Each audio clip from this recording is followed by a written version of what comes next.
Today's gem of the day is don't run from your shadow, it's usually faster. This weekend I joined a masterclass that really highlighted some deeper shadow work I need to do. It was Paige's Super Freak Masterclass. She went into gene keys and I wasn't even familiar with that realm. I'll link the masterclass in the description below for you to join if you'd like. So I went ahead and took my gene key test, and one of my two shadows is vanity and obscurity. And in this masterclass, she really pushed for us to own those parts of ourselves that we're running away from. We're putting so much effort towards not being. And I look back on my content, and these two shadows have done significant damage to my channel because I realize I don't post as much because I don't want to come across as vain or obscure. There's some certain topics that I want to speak on that I know would perform well that I'm not speaking on because I don't want to seem vain and obscure. So I'm just kind of like taking back Beva's gene key test. I'm also going to link that below for you to take so you can look into your chart. It's completely free. There is a paid thing that you can do to learn how to read your chart, but I'm sure there's some tutorials for free somewhere online, and it gives you your gene key chart for free. You just need to know your birthday, place, and time, similar to an astrology chart. In regards to the shadow work that I did, and something that I've learned about myself through this masterclass and taking my gene key test, is I don't want to be seen as vain because all of the negative affiliations with vanity, all of the assumptions that come with people who look vain. Most people affiliate vanity with someone who cares about nothing but their looks. It's someone that has no substance. And I am a multidimensional being. I don't just fit one stereotype. I have so many parts of myself. To just be seen as that, just because I care about appearances, will literally drive me insane. Just because I care about my appearance and I really love helping women to level up their appearance doesn't mean that's the only important thing in life. And I avoid talking about it too much because a lot of people get that impression. And my life isn't about other people. My life is about me. And through running away from this shadow of being seen as vain, it's holding me back. It's holding me back on all the ways that I can help people because I don't want to seem this way. It's like the world is vain. It's just no one wants to admit it. And I was ugly as when I was younger.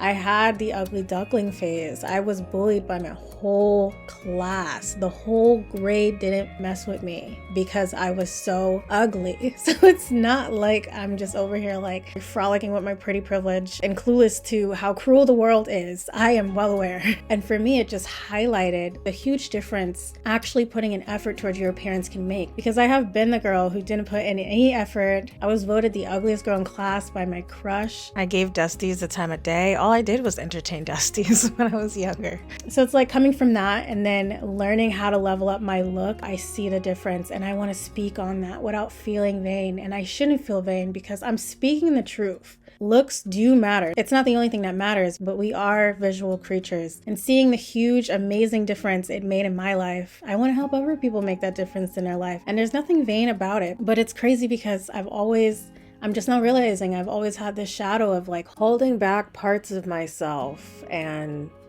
things that I want to speak on, things that I want to do because I don't want to seem vain. Like I'll still do the things I want to do, but sometimes I'll nail it back down a little bit. Like I'm like, let me not be redundant with this message. Let me not come across as too confident. Let me not get too cocky with it and my beauty so I don't seem vain. When I have every reason to be cocky, to be proud, to want to look in every single mirror I pass. Like I literally would cry. I remember myself crying, looking at my reflection, wanting to freaking die because I didn't know if I literally felt like there's nothing I could do. I was always going to be the punching bag, the ugly duckling. And like when you transform to actually loving who you are when you look in a mirror, how could you not want to look in every mirror you pass when you walk by one? And if someone was cocky, if someone was born with beauty, who are you to check them? What crime are they committing by loving themselves? I could be the most intellectual, talented woman on earth, but if I put on my lip gloss in public while looking in a mirror confidently to beautify myself, if I smile at myself in a mirror, oh, she's vain. Yeah, she's talented, yeah, but she's vain.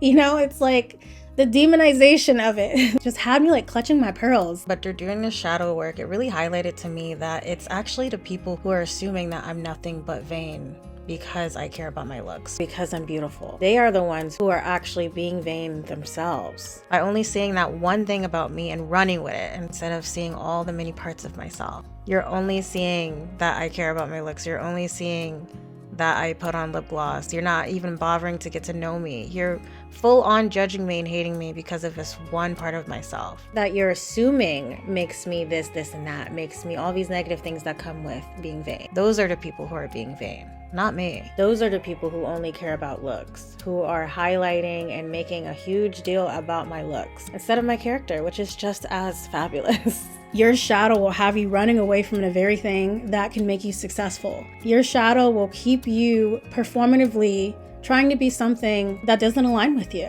Running from your shadow will have you trying to please everyone when it's literally impossible to. When it comes to obscurity, that one is a huge, huge trigger. I often avoid sharing things with people because I feel so different. I feel like no one can relate to what I'm going through. People in my everyday life that I see in person, not online. I have no problem sharing myself online because I know that'll attract the people who are for me, the people who vibe with my vibe. But in person, like people that are in my everyday life, when someone asks me about my day, I'm just like, good, it's good, you know, it's like really rare for me to share what I'm going through, to share the little wins and losses of the day because it's unrelatable.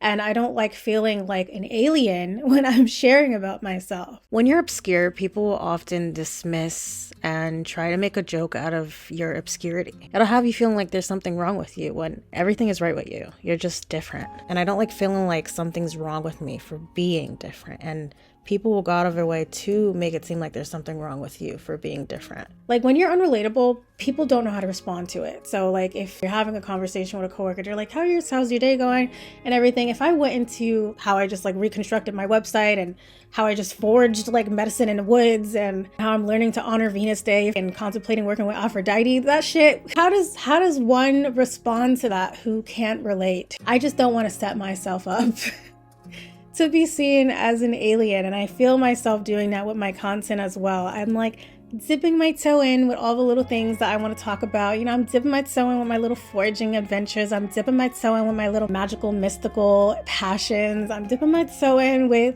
a lot of the things that I want to do because I'm running away from my shadows instead of embracing them. Your shadows aren't who you are. Your shadows is a part of yourself you're running from, and owning them will do you a lot more just than trying to not be affiliated with them. Because you're running away from parts of yourself, you're not fully being yourself, and you can't fully show up for the things that are for you. So I want to ask you, you know what? Let's make it into a journal prompt. We're going to do another journal prompt for this one. What shadows are you running from? And what would happen if you were to own those shadows? Because you're trying so hard to not be those shadows, to not be affiliated, running away from those shadows, you're actually more in that shadow. I also want to ask you another journal prompt that you can do. If you don't like writing, do an audio. Just like do a little audio diary. Those are so fun. I'll be like walking during my morning walks. I'll be like audioing and like recapping my day and just like venting to myself. What is your light? What is all the many things that is amazing about you? Because we often look at the bad. We often look at what we're running away from. We're often looking at the things we don't want to be. Let's acknowledge the things that we are. What parts of yourself is a light?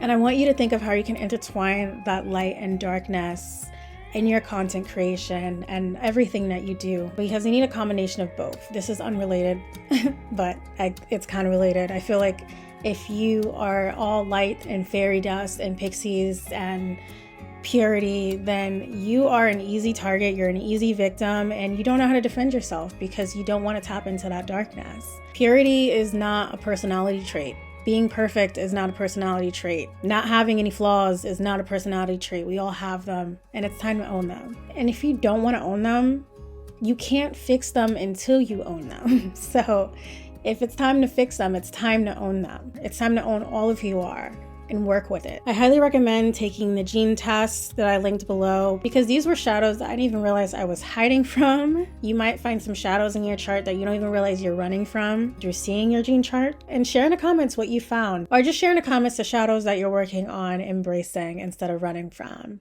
And I will see you in the next video.